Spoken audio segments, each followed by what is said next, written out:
नमस्कार, मैं हूं आपके साथ मयंक। आज 1 तारीख है, 1 जुलाई है और इस वीडियो की शुरुआत मैं एक बेहद गंभीर वार्निंग के साथ करना चाह रहा हूं, गंभीर चेतावनी के साथ करना चाह रहा हूं। अली खामनेई साहब की अंतिम यात्रा को उनके फ्यूनरल के समय, उनके जनाजे के दौरान ईरान पर बड़ा हमला हो सकता है, बड़ी स्ट्राइक्स हो सकती हैं। यानी अली खामनेई साहब का जो अंतिम सफर होगा, अंतिम यात्रा होगी, जो उनका जनाजा होगा, उसको निशाना बनाया जा सकता है। इस तरह के बड़े ही गंभीर जो है सीरियस इनपुट्स मिले हैं ईरान को और इस तरह की चर्चाएं कई खुफिया एजेंसीज में हैं।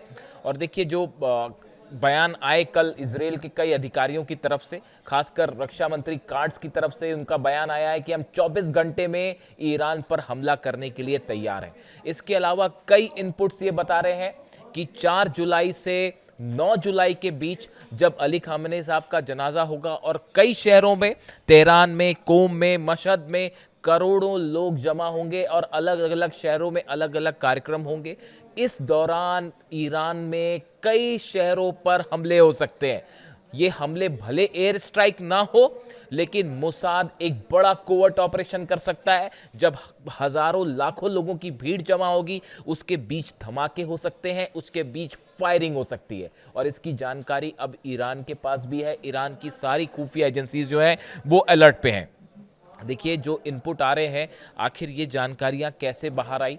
बताया जा रहा है इजराइल की तरफ से ऐसे दावे हो रहे हैं कि इजराइल की तरफ से, मोसाद की तरफ से एक बड़ा कोवर्ट ऑपरेशन शुरू हो चुका है। अगर आपने कुछ बातें नोट की हो तो ये बेहद गंभीर है। आईआरजीसी के political deputy commander, deputy head जो रहे हैं अकबरजादे, इनकी ईरान में एक बेहद संदेहास्पद परिस्थिति में मौत हो गई है। Mohammad Akbarzadeh, a senior official with Iran Islamic Revolutionary Guard Corps Navy, has died rising questions. ये नेवी से जुड़े हुए थे, आईआरजीसी से जुड़े हुए थे, डिप्टी चीफ थे, आईआरजीसी के बड़े ओहदे पर थे। इनकी मौत हो जाती है। Iranian state media reported his death as a car accident in Kerman province. उन्होंने, जो ईरान के मीडिया में खबरें आई कि एक हादसे में उनकी मौत हुई, एक्सीडेंट पे मौत हुई है, लेकिन जो सर्कमस्टांसेस बता रहे हैं, the circumstances surrounding his demise have sparked considerable suspicion particularly on social media. जिस तरह से उनकी कार पलटी और आसपास जो सर्कमस्टेंशियल एविडेंस मिले हैं, वो इस ओर इशारा करते हैं कि ये इनकी जो मौत है, इसके पीछे मोसाद का ऑपरेशन भी हो सकता है, कोवर्ट ऑपरेशन, और मोसाद ने इनको निशाना बनाया है, इस तरह की बात कही जा रही है। इसके अलावा आपने अगर बात नोट की है तो 2 आईआरजीसी से जुड़े बड़े अधिकारियों की गोली मारकर हत्या कर दी गई है ईरान में कल। आईआरजीसी के 2 अधिकारी थे, मेंबर्स थे, इन दोनों को टारगेट किया गया, गोली मार के इनकी हत्या की गई। इसलिए ये बात कही जा रही है कि मोसाद की तरफ से, इजराइल की तरफ से एक बड़ा कोवर्ट ऑपरेशन शुरू हो चुका है। आप देखें, अचानक से पिछले 48 घंटे के अंदर लेबनान पर हमले शुरू हो चुके हैं, सीरिया पर अटैक शुरू हो चुके हैं, गजा पर हमले शुरू हो चुके हैं। जो सीज फायर वाली बात थी वो अचानक से हमलों में बदल गई है। दक्षिणी लेबनान पर हमले हो रहे हैं, टायर इलाके में हमले हो रहे हैं, इजराइल के फाइटर जेट्स ने वहां पर बमबारी की है। इसी तरह के हालात सीरिया में है। सीरिया में तो हैवी व्हीकल के साथ इजराइल की जो आर्मी है वो अंदर घुसी है और कई जगह पर जो है वो सीधी आमने सामने की लड़ाई जारी है। ऐसे ही गजा में भी हमले हो रहे हैं। इन हालात में एक बार फिर ये सवाल उठने लगा है कि क्या इजराइल ने कोई बड़ी प्लानिंग कर ली है? अमेरिका की कंसल्टेशन के बाद ये प्लानिंग हुई है? और क्या कुछ अरब देश भी ये जान रहे हैं कि जल्द ही ईरान पर एक बड़ी स्ट्राइक होने वाली है? देखिए, ये जो बातचीत वाली बात है, ईरान और अमेरिका के बीच एमओयू के कौन से टेक्निकल मुद्दों पर बात होगी, दोहा में क्या होगा, पैसा रिलीज होगा नहीं होगा, ये सब बातें ऐसी हैं जो चलती रहेंगी, इनका कोई अंत नहीं है। लेकिन हकीकत ये है, जो खुफिया रिपोर्ट्स जानकारी दे रही हैं, ईरान पे बड़ा हमला होने जा रहा है।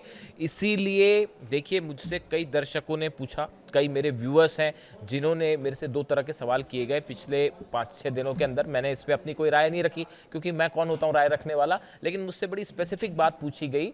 एक शख्स ने मुझसे ये पूछा कि ये जो एमओयू ईरान और अमेरिका के बीच में साइन हुआ, इनकी शर्तों के बारे में आपकी क्या राय है? देखिए, मुझे व्यक्तिगत तौर पे अभी जो स्थिति है इसमें बात रखी जाए, ईरान को एक बात बड़ी साफ तौर पर सामने रख देनी चाहिए कि जब तक अली खामेनी साहब का फ्यूनरल नहीं हो जाता, उनके जनाजे का पूरा प्रोसेस कंप्लीट नहीं हो जाता, तब तक हम किसी तरह की कोई बातचीत नहीं करेंगे। बात नंबर 1। और अगर इस बीच में किसी भी तरह का ईरान पर हमला होता है तो ईरान सीधा स्ट्राइक करेगा, अपने दुश्मनों को निशाना बनाएगा। ये अनाउंसमेंट ईरान को कर देना चाहिए इस अली खामेनी साहब के फ्यूनरल के पहले।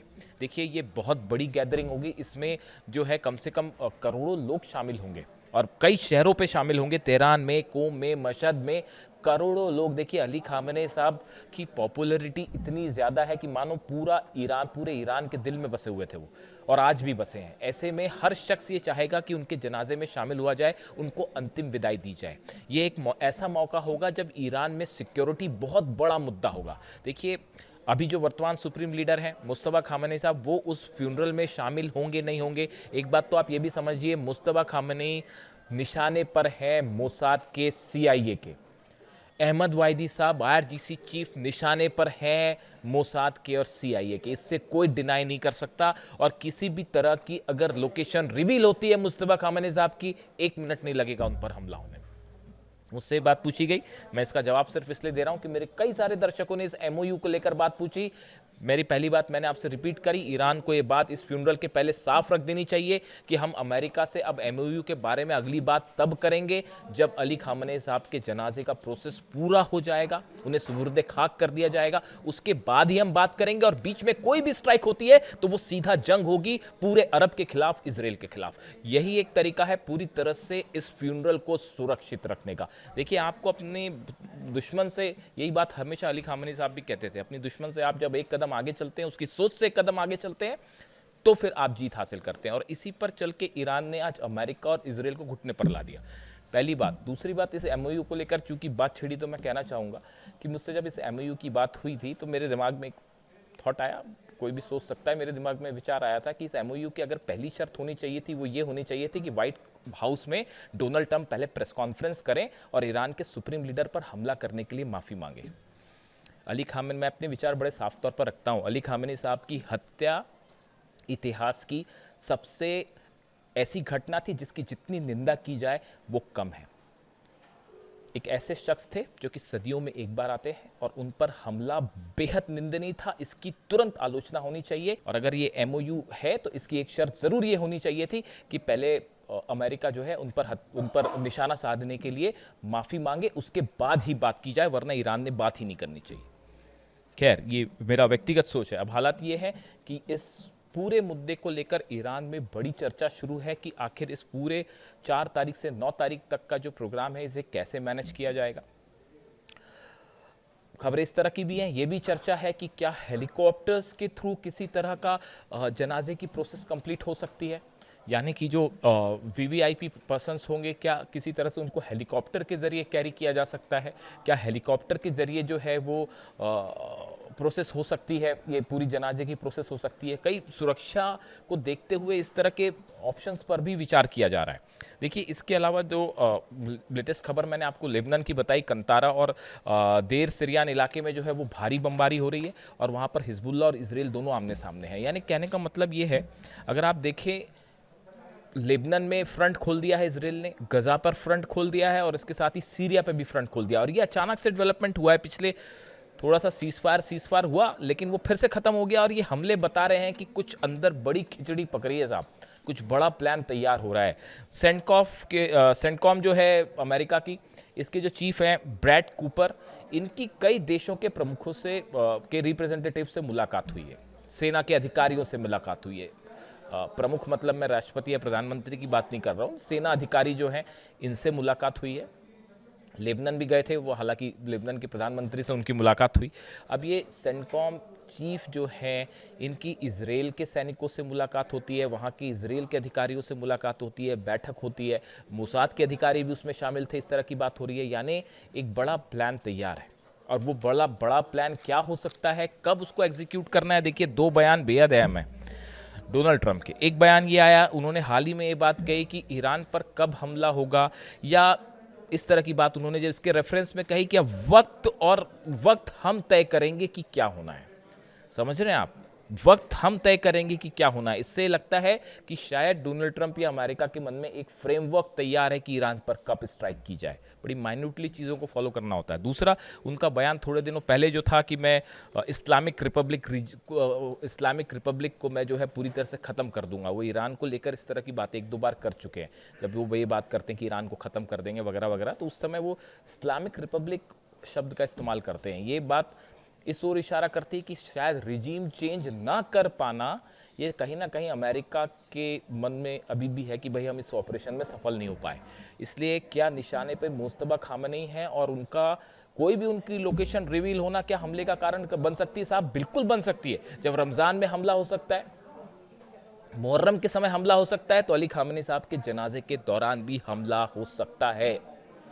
भले वहाँ पे एयर स्ट्राइक ना हो, ज़रूरी नहीं है हर चीज़ एयर स्ट्राइक से हो, लेकिन गाइडेड मिसाइल से हमला हो सकता है बिल्कुल। और मोसाद के बड़े सारे वहाँ पे जो है एजेंट्स हैं, आप देखिए सर, देख ही रहे हैं, बड़े बड़े धमाके होते हैं। तो इन सब को लेकर हालांकि कहा तो ये भी जा रहा है कि वर्ल्ड कप फुटबॉल जैसी ख़त्म होगा, कई सारे एक्सपर्ट ये राय रख रहे हैं कि वर्ल्ड कप फुटबॉल ख़त्म हुआ और स्ट्राइक हुई, तो वो इस तरह की भी बातें हैं।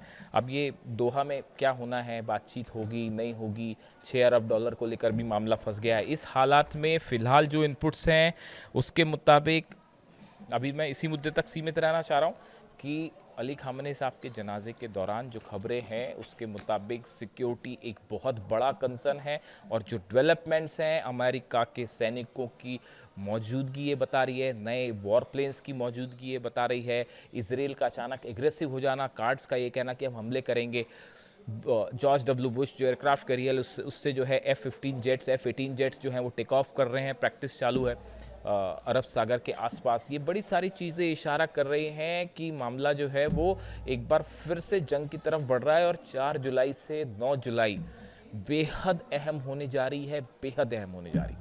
इससे जुड़ा जो भी अपडेट होगा आप तक पहुंचाऊंगा। Thank you so much.